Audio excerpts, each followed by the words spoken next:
Domnul Doamne, Viatinul Nicolae, tu la mâni, Doamne, aude-ne, și ne miluiește.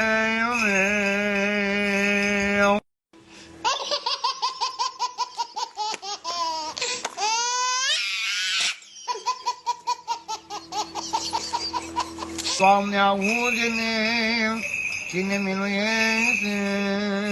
Doamne, miluiește!